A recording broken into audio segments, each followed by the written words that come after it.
Hello, my name is Michelle Herzog, and I'm the History Social Science Consultant here at the Los Angeles County Office of Education, and I serve as the Director of the California Democracy School Civic Learning Initiative.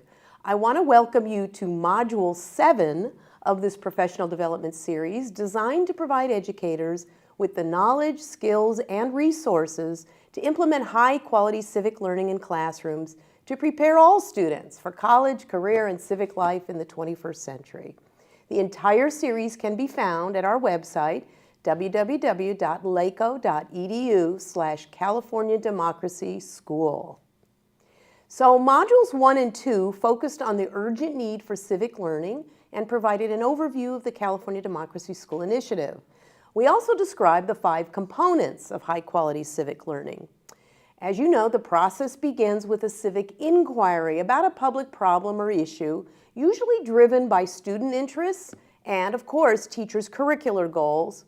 Module 3 of this series focused on strategies to help you frame good civic inquiries. The second step is the investigation portion, and that calls for students to investigate and research information regarding the issue they've raised through their civic inquiry. And you can learn more about how to facilitate that in Module 4. From there, armed with data and information from multiple perspectives, students engage in civil dialogue to further explore the pro and con arguments of the causes of the problem raised and the effects of different solutions. Now, there's a number of ways for students to do this. They can engage in structured academic controversy, philosophical chairs, Socratic seminar. Those are just a few of the techniques used.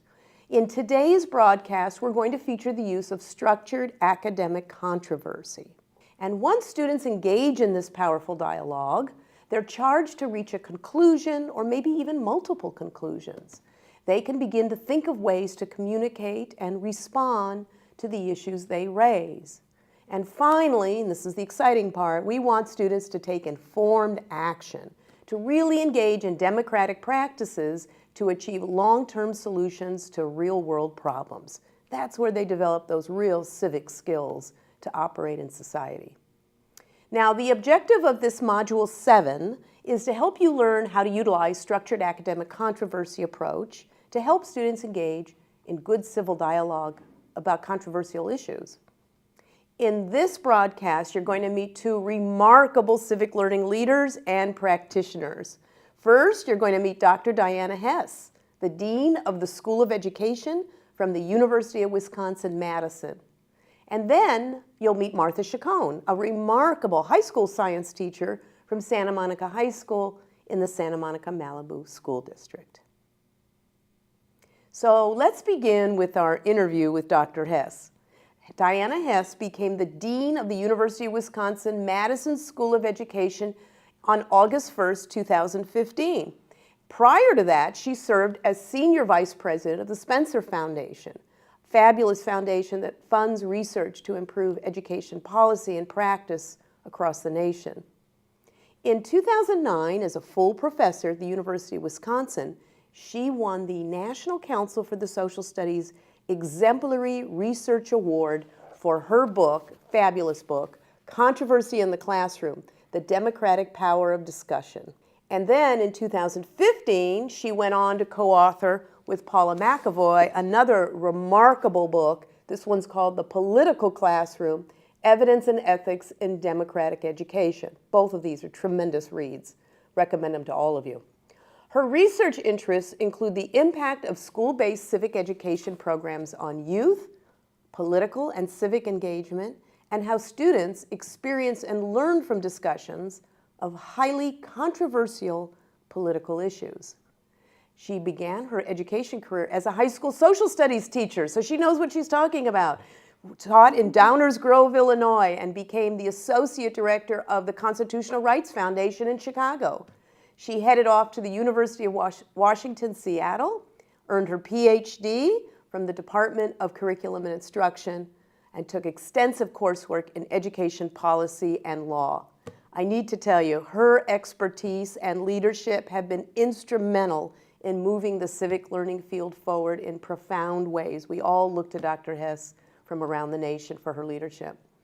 All of us are committed to this work look for her guidance, her insights, and of course her inspiration. So thank you, Diana, for coming today. I'm just so thrilled you made it to our broadcast here. Hi, Michelle. I'm so happy to be here. We're so thrilled you're here too. It's just a real treat.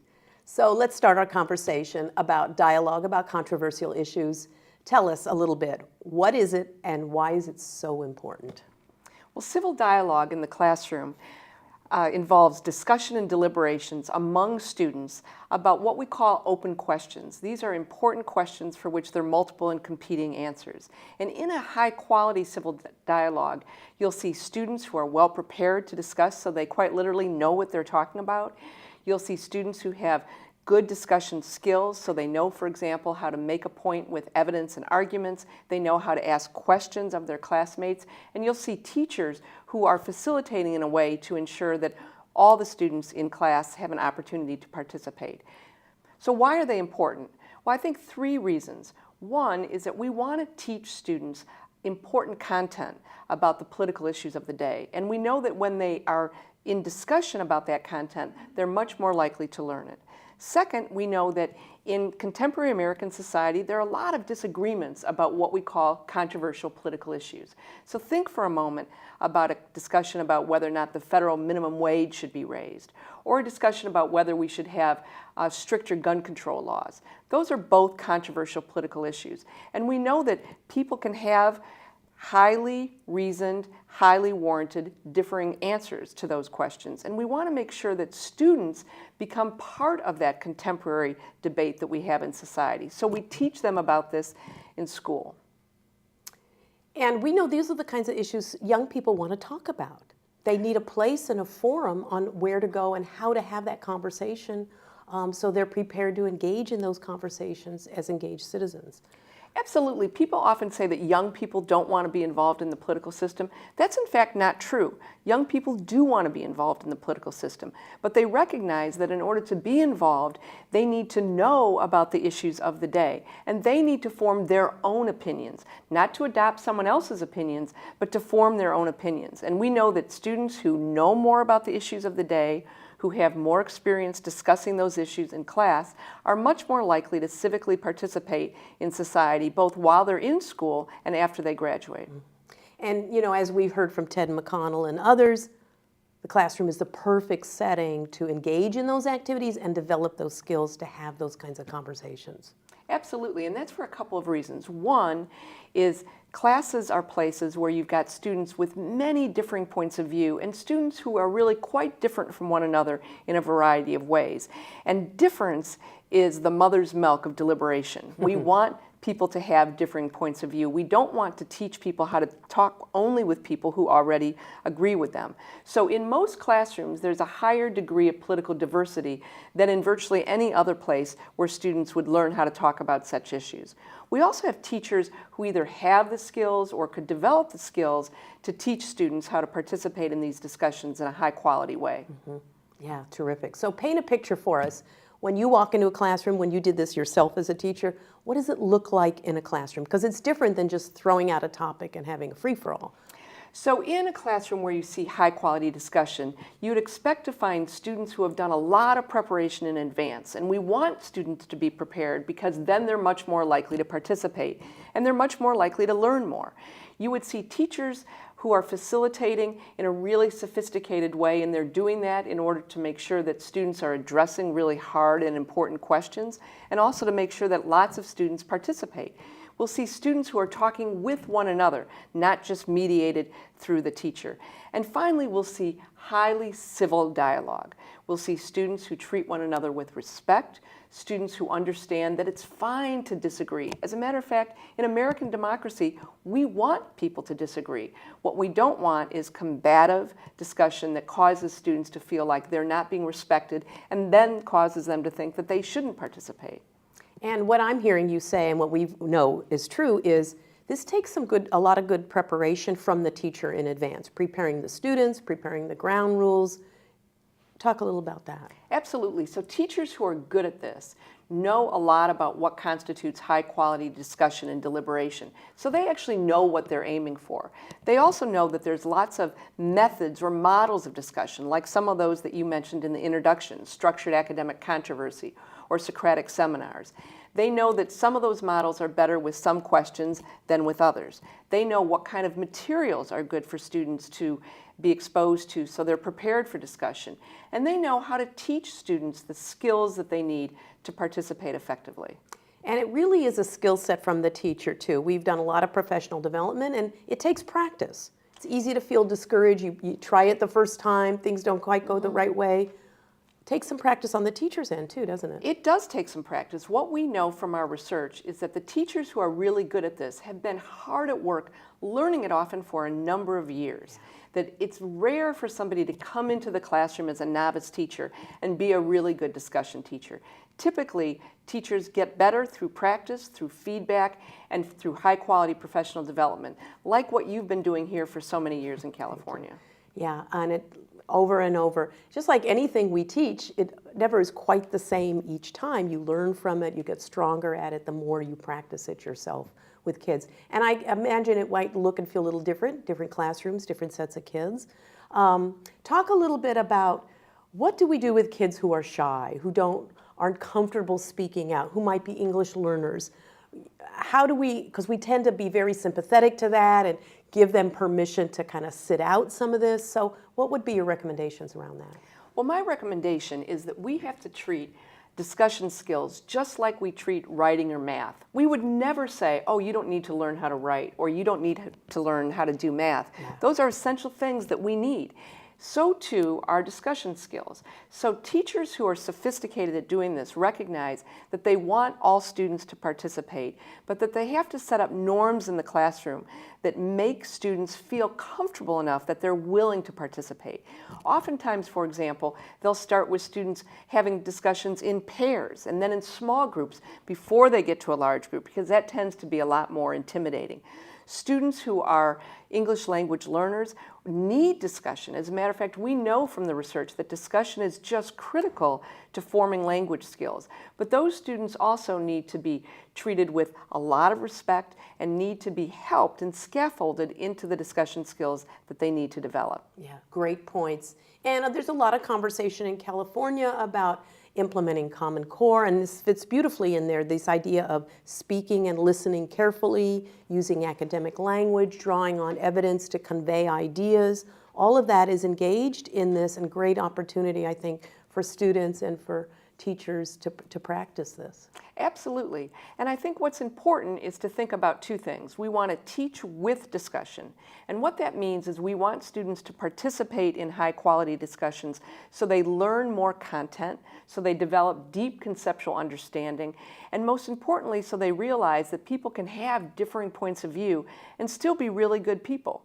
But we also want to teach for discussion, which means that at the end of the day, we quite literally want students to be better discussants than they would be without these opportunities. So we want students, as you said, to know how to listen well and carefully. We want students to be able to ask good questions that are oftentimes kind of hard-hitting questions, but ask in a way that causes people to want to participate. We want students to have answers to questions that are full of evidence and full of warrants for their claims. We don't just want blather. Well, and so the obvious benefit, boy, if the whole next generation learned how to engage in these kind of intelligent, respectful dialogues, wouldn't our democracy have so much more integrity, it seems? That's a real benefit. You know, this is a real problem because when we turn on the television, we often see examples of uncivil dialogue. We see people who are quite literally insulting one another. They're shouting sometimes at one another. They're not listening very carefully. That's not what we want. What we want is for the next generation to have better skills than, quite frankly, we see in the society around us now. Yeah, a lot of teachers will say there's not as many role models for that as perhaps in the past that we've seen. Challenges. This can be kind of intimidating and challenging for teachers. What have you seen as some of the challenges and how are teachers addressing some of that? Well, one challenge is that students come into the classroom not already having these skills. And so teachers need to be aware of that, and they can't demand that students have skills that they haven't been taught. So teaching students the skills they need is a challenge. A second challenge is making sure that students are well prepared. The single most important thing we found from our research is that when students are well prepared for classroom discussion, they're more likely to participate. They're especially more likely to participate if they're not the kind of kid who always participates. So preparation is just critical. A third challenge often is how do we make sure that we're giving students meaningful feedback on whether or not they're developing these skills. That's a skill too, how to give good critical feedback that's going to help Absolutely. them in the future. We know a lot of teachers engage in debate clubs. Those are really powerful exercises. Talk a little bit about debate and how is it like this or not like this, and what do you see as benefits there? Well, so I am a big fan of debate, and sometimes people will say, well, because you research discussion and deliberation, it must mean that you don't support debate. And that's not at all the truth. As a matter of fact, my father was a college debate coach, and my sister was a really famous college debater. So I grew up in a You better family not say anything bad about debate. with a lot of debate. And I think debate's great for kids. It is different from what we do in discussion and deliberation. And it's different in a couple of core ways. In a discussion, you would expect to see students asking more questions of one another. You would expect to see students talking with one another in order to build understanding, as opposed to often in debate, we see students who either have or have been assigned a point of view, and what they're trying to do is convince the other person that they're right. In high quality discussion and deliberation, there is persuasion to be sure, but there's a lot more inquiry than we often see in traditional debate. Yeah, and I see it sort of as you're seeking to gather information, to learn, to investigate, get an idea of the total picture before you're even making a position or setting forth an opinion on something. Although in most high quality discussion and deliberation, you'll hear students voicing their opinions. Opinions are important. We want them to have opinions, but we want students to not only understand their own opinion, but understand the views of others. We want them to respect the idea that we can have different points of view and still be people who, should be treated equally and well. So what we're really trying to do in discussion and deliberation is cause students to understand that in contemporary democracy, people disagree. Disagreement is fine. We need disagreement in order to build a better democracy. But we want to treat people with respect, even people who disagree with our own views. And that we know can be taught in school. It's being taught in schools across California and across the nation. And I think it's really critical. Before you ask me, why is this so important?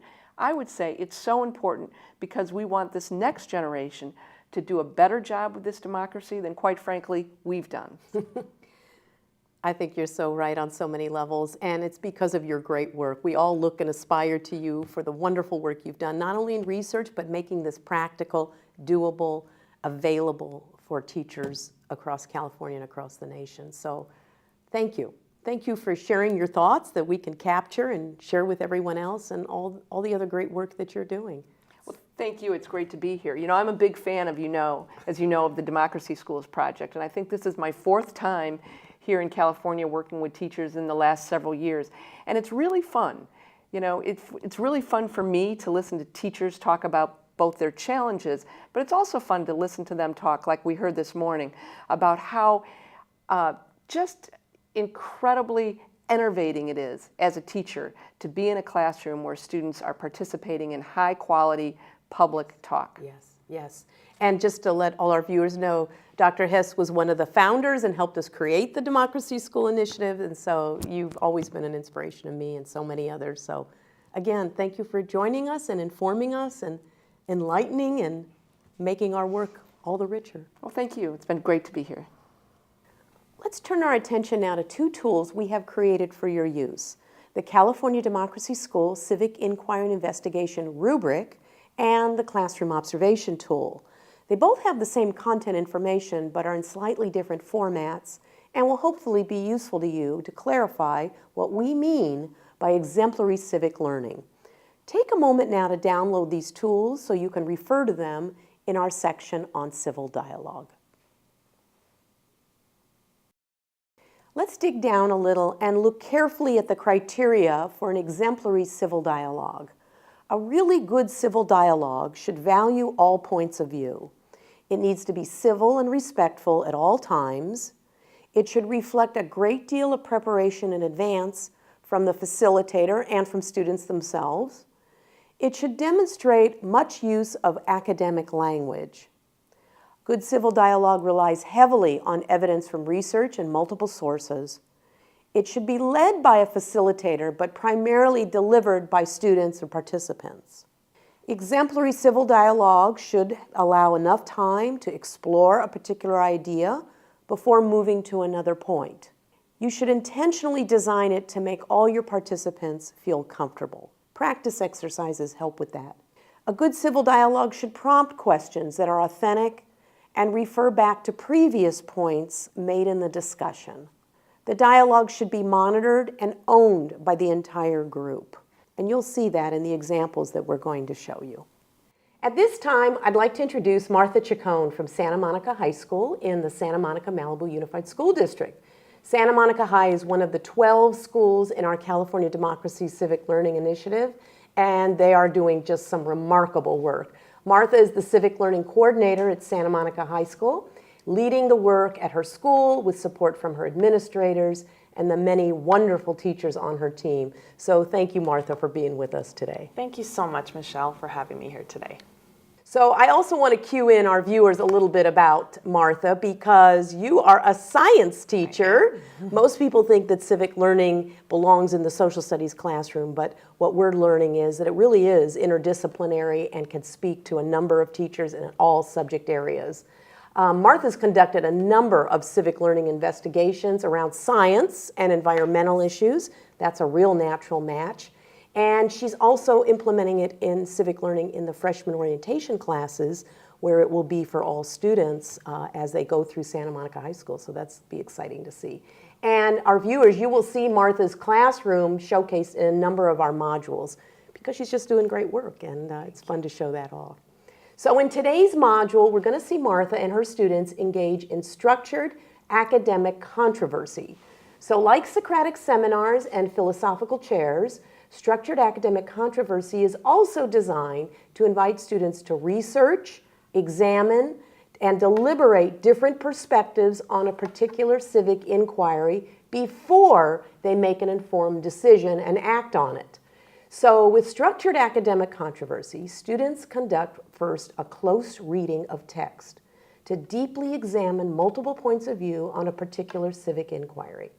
They share the information with each other, find evidence to support different positions on the topic, spend some time then to deliberate, to reveal some of the compelling reasons to support an issue or oppose an issue before they take a position. So this is something different for a lot of folks. So Martha, tell us first a little bit about structured academic controversy example we're going to see. What is the topic we're going to see, and why was it selected for the students to address? So the topic that we're going to see today is educating of non-citizens in the United States, and it was a perfect fit. Our first semester of freshman seminar is based on the American eugenics movement, a sad time in history where we use science to justify why some people were more superior than others.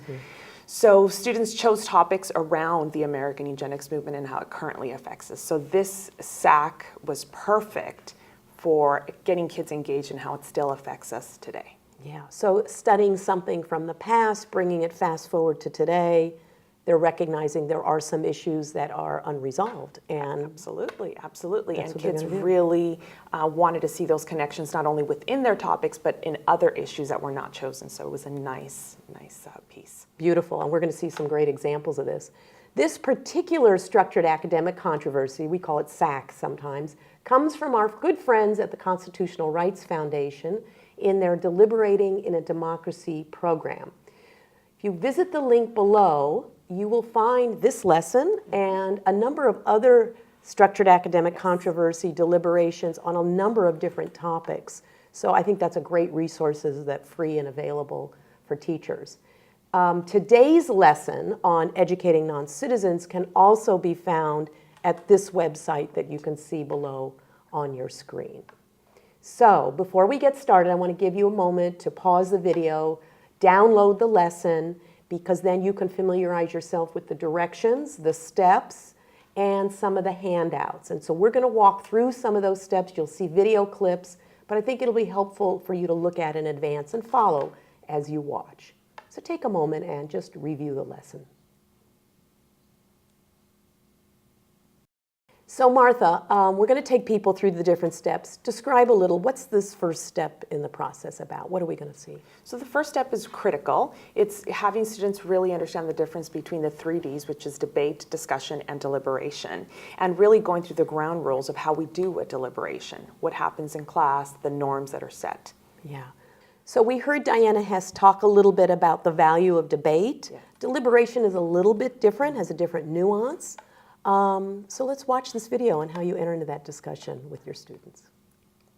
Today we're doing a structured academic controversy on educating of non-citizens in America. So we've discussed this a little bit, but what is the difference between a debate, a discussion, and a deliberation? Well, a debate would definitely be more argumentative or persuasive, as you're trying to tell another person that you're right and they aren't. Discussion would probably be more open-ended, as you're saying that both are right, but you're kind of seeing the flip side of things as maybe this one is a little better than the other. And a deliberation is kind of like a meaningful discussion. It's the focus of exchanging ideas and the argument between making a decision. Nice, nice. And so in class we have a lot of discussions, but I feel like you guys really enjoy deliberating and learning both sides of the argument. Okay? So I'm just going to review the rules for deliberation, right? So I want you to obviously read the material carefully. I want you to focus on the particular question that I will give you in a few minutes. I want you to listen carefully to what others are saying. If you recall in this particular activity, you're actively listening while the other person is talking, and you don't interrupt them, and you only ask clarifying questions at the end. And you analyze what others are saying. You speak and encourage others to speak, so no one person dominates. One person gives a reason, then the other person goes, and you go back and forth until time is called. And then you refer to the reading to support your ideas. Text-based arguments are really important when we deliberate. You want to use relevant background information, and you can bring that in to make your point. I want you to use your heart and mind to express your ideas and opinions. Remain engaged throughout the entire process, and obviously focus on ideas and not personalities. Any questions? So Martha, talk a little bit. Why did you think it was important for them to understand the difference between debate, discussion, and deliberation? I think students are really used to being engaged in debate, but they don't realize that you don't always get deep into both sides of the topic and really look at multiple perspectives. And so the great thing about deliberation is that students are allowed to do that in a structured format. Yeah, a little bit different of a focus. And, Oh, absolutely. Yeah, and I think we need to see that in our general public too when they look at issues. Oh, not just follow absolutely. that same point of view. I thought it was important too the way you clarified the expectations, the structure, and the behavior of the students, set those ground rules up front. That seemed to be very important. So now we're going to move into step 2, and we're going to see now how you distribute the reading to the students and the directions that you're going to give them. So let's watch. Read the article carefully and underline facts and ideas that are important or interesting to you. So these are some of the articles here.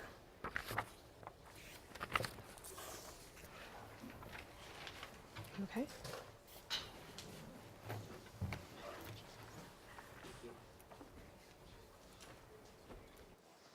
So Martha, as you know, there's a lot of talk in California and other states about implementing the Common Core state standards, reading informational text, close reading, finding and using evidence to support claims, speaking and listening. Talk a little bit with us about how reading materials in this way can help us accomplish these goals. So one of the things that I love about these structured academic controversies is that they're so well written, they're really balanced, and it allows students to annotate, which is a very important skill, and really create evidence-based arguments. They have to use the text. And the great thing is that they're numbered, the lines are all numbered, so kids can say on line 22, and then they can cite their text, which is a nice practice for when they start to write arguments in essay formats. And we hear a lot about the use of academic vocabulary, academic language. All of these are written in a lot of academic format too. So I think that's building vocabulary among young people and getting them used to reading, understanding, and then utilizing that language. Absolutely, and a lot of them come with glossaries to help teachers explain for students, or in different languages to help students as well. Great. So we saw the students just do a general read, and now we move into step 3, where we ask them to share kind of what they've read and ideas that have come forward in their reading. So let's watch that discussion with kids. Okay, so now that you've all read, I want you in your groups as a whole, go ahead and share some important facts and interesting ideas with each other. And you can record these on handout number 2. You see where it has 1, 2, 3, review the reading. So take a few minutes and discuss in your group of 4 or 5 some interesting facts. I just thought that it was interesting about like how it's really hard for immigrants to legally immigrate into the U.S. Or like any country. They said like very often the process of applying for legal entry into another country is long, complicated, and expensive with no guarantee of success. Yeah. So I just thought that was interesting. Like, I thought that it was interesting to see the statistics of how between 11.5 million and 12 million unauthorized migrants are living in the United States currently, and about how 40% of them are in the country on expired visas. So, Yeah, it's interesting. that's a Like, lot. yeah, it's interesting to see like how many people are in this country like illegally. Yeah, like 12 million people. That's a lot of people. What you were talking about earlier, Dutch, was good. Like the DREAM Act. okay, Yeah, so I thought the- that was interesting. The DREAM policy was intended to provide undocumented high school students who wish to attend college or serve in the armed forces a legal opportunity to pursue and get financial help for these goals. Except the only problem was that not everyone could do it because there were boundaries, and you had to qualifying students had to not have a criminal record, have entered the U.S. before they were 16 and lived in the country for at least 5 years, and they had to graduate from high school. Yeah, that still gave like a lot of people opportunities. Yeah, but Yeah. with all that, it said the last sentence said that at present the DREAM Act has not been enacted, so nobody even got the help. Yeah. I guess they're still debating it. Like there's some interesting stuff about how hundreds of thousands of undocumented youth are enrolled in American elementary and secondary schools. So that's really interesting because you wouldn't really know the people who are in your elementary school or middle school that have been here illegally. So it's sort of interesting to think about that. 11.5 to 12 million migrants are living in the United States unauthorized. Okay, what else should we put down? Should we put down about the DREAM Act? Because that was really interesting. Yeah. What should we say though? About how it gave people the opportunity, but there are limitations. Okay, but it hasn't they And it haven't hasn't even been- used it yet. We should so write that because that's really it hasn't given anybody opportunities. Yeah. would give Yeah. a lot of opportunities, but is not enacted. So I love to see students making meaning from what they're reading. They're really pulling out some big ideas. They're not making judgments, but thinking about what they really read and what it really means to educate non-citizens. So at this point, we're now going to see some video where you actually introduce the deliberation question.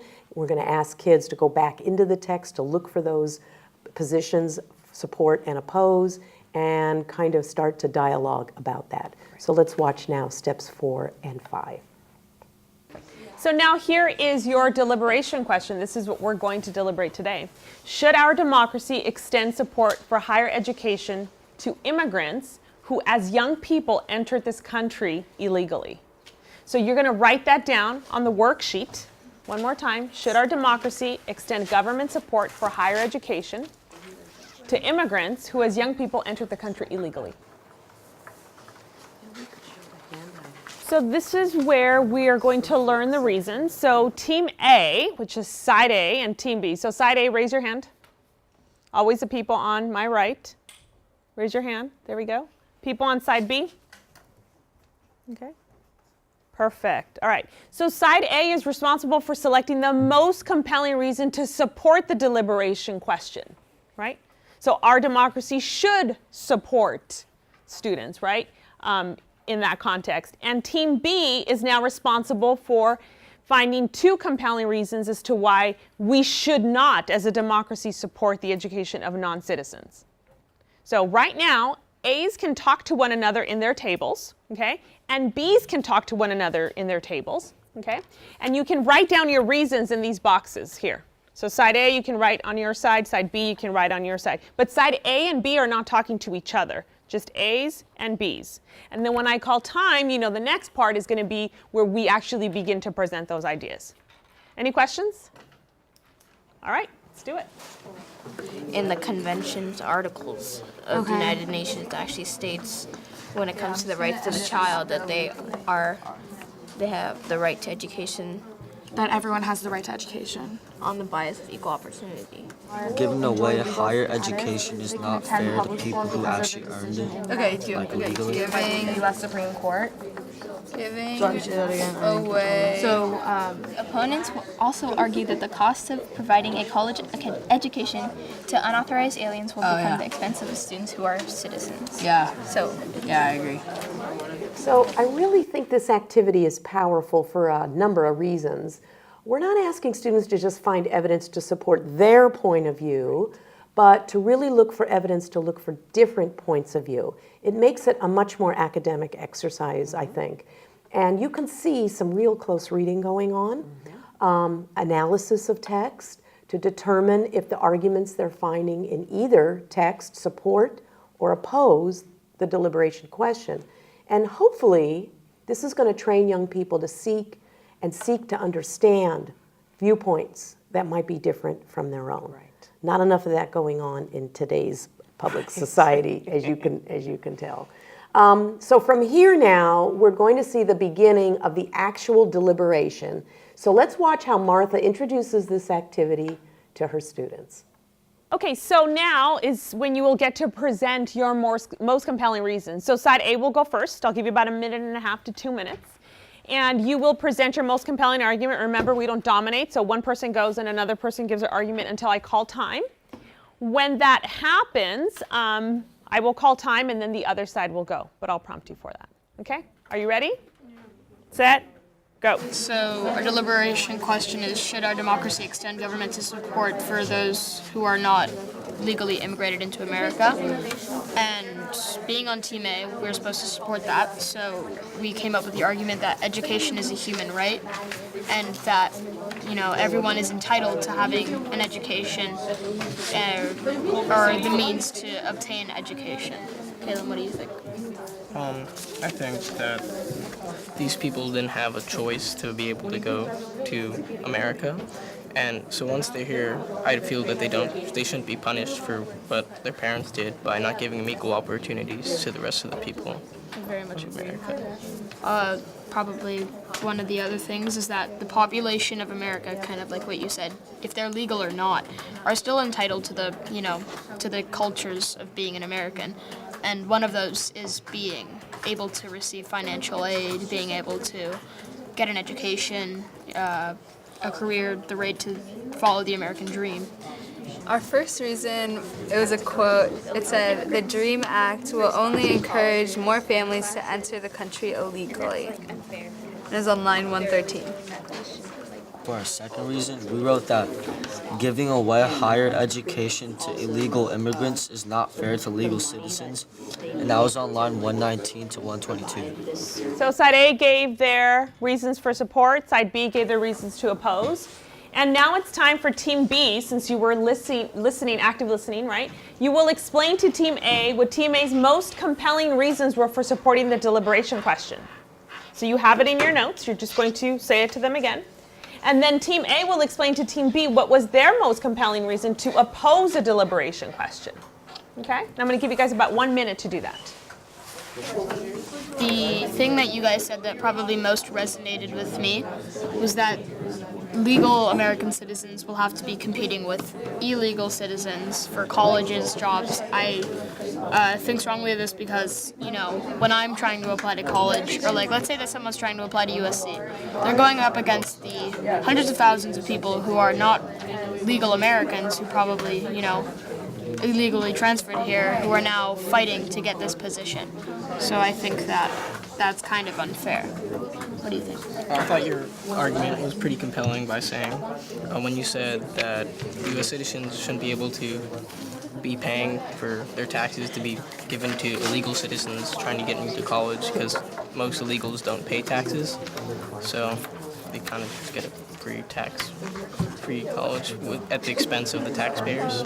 I thought that the second reason was like the strongest to me because it said based on the 14th Amendment, every person has a right to education. So it was like the law, like that just like was like strong. Yeah, I agree.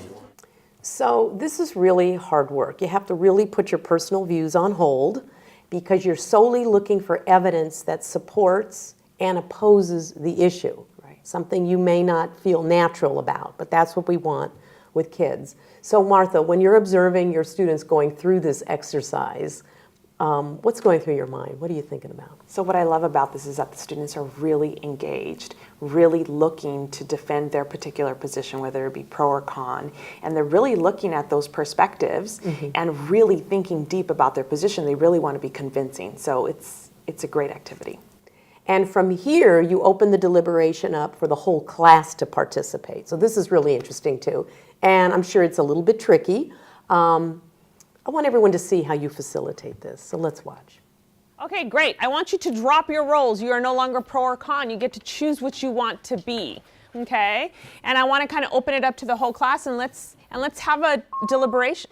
On line 101 to 102, it talks about how if you're getting education, you're most likely to not like do criminal acts and to like be more for the society and for our country.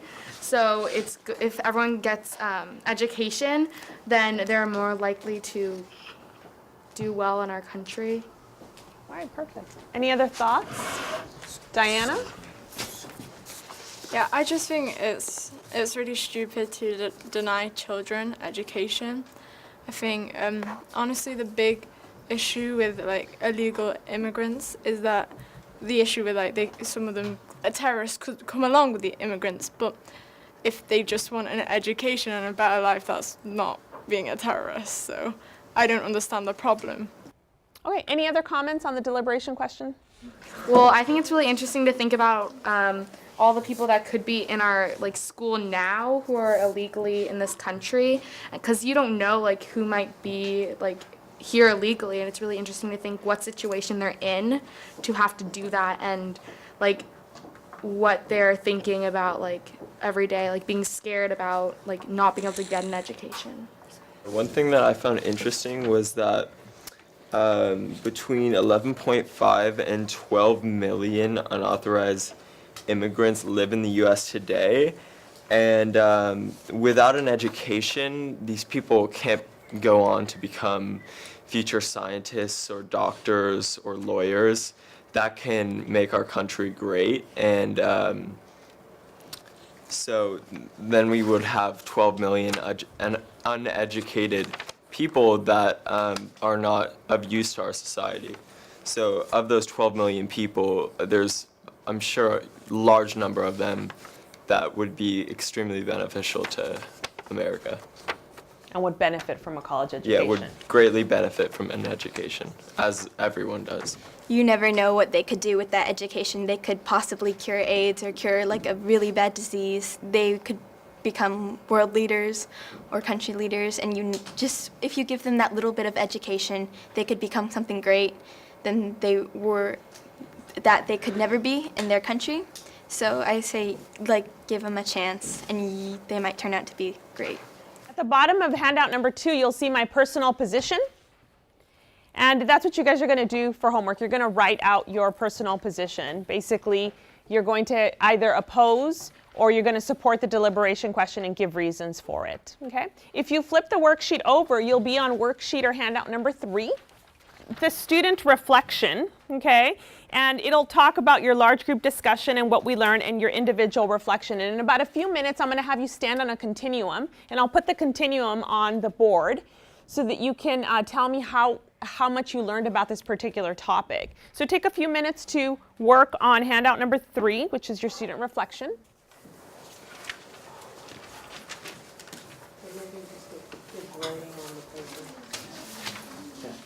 So up to this point, we've seen students conduct a close read of the material and look for evidence that supports and opposes the idea of the government supporting the education of immigrants who enter illegally. We've seen students deliberate the issue, citing evidence for both sides. We saw students come up with their own conclusions after reading the materials and listening carefully to both sides of the argument. And we just saw them reflect on the process individually. Right. So now comes the part when you ask students to take a stand, literally and figuratively. And so let's watch this final step 10. So at this point, this side of the room is going to be 1, this side of the room is going to be 5. And what I want you to do is I want you to stand by the number that you feel reflects whether you have a deeper understanding or not a deeper understanding of the issue that we've been talking about. So 1, don't understand more. 5, understand a whole lot. Okay, go for it. Okay, if you guys feel like you're at a 5, you have a much deeper understanding, will you raise your hand since you guys are all kind of clumped in one area? Nice. Anybody at a 3? Okay, you guys should be a little bit further to the left, to my left. What about a 1? Anybody feel like they didn't gain a deeper understanding at all? Okay. Anybody want to share what else you might want to know if you're at a 3? Well, I just think that what are the outcomes of either side? I mean, you can't really find conclusions without finding a conclusion. So, I mean, if we're going to decide on either one, I would kind of want to see the outcome of either one. So maybe some studies, right? Yes? If there were statistics or more statistics, then it will help me like convince myself like which side I would pick because I'm like stuck in the middle. So I think that really speaks to making an informed decision. So the comments that were just made, make a lot of sense. There's still a lot of information to be known, and it speaks to your desire to want to make an informed decision and want to know more things. So I think it went really well today. We'll continue the discussion all week, and I'll see you tomorrow. Wow. So Martha, when you saw the kids get up and line up in that way, what were your thoughts about that? What struck you about it? I mean, one of the things that I love about this Take a Stand is that I'm never really surprised at how much they learn. It's a great formative assessment for teachers to see how much students have learned. And you kind of call on students to see why they've chosen their particular position. And it's so meaningful in the classroom, not just for the teacher, but for other students to see.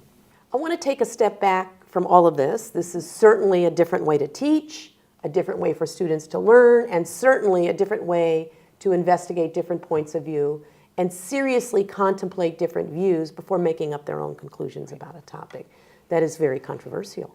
So Martha, talk a little bit more about this. What did you see as the big takeaways for using this structured academic controversy? What were the takeaways for you as a teacher and for your students? So from a very teacher perspective, I definitely want kids to be reading, writing, speaking, doing all of the things that are required in school. But also, I really want them to do what we as citizens are called to do in the future. They're going to be voting one day, and I really would like for them to be able to see both sides of the argument before they make a decision. And so this is perfect practice. And again, these are freshmen, so by the time they get to be seniors, they'll be experts. Absolutely. You get them all ready to go. And we also know that this process can be challenging for students, particularly students who are English learners, struggling readers. That text is difficult, it's complex. We asked Martha to tell us how she modifies the process and provide some support materials for them. So let's watch her response to this question. So what you've just seen is a structured academic controversy by the Deliberating into Democracy.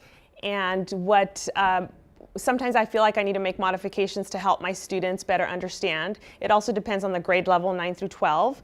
So sometimes I give them the question ahead of time so that they go through and they annotate in 2 different colors for the pro and the con.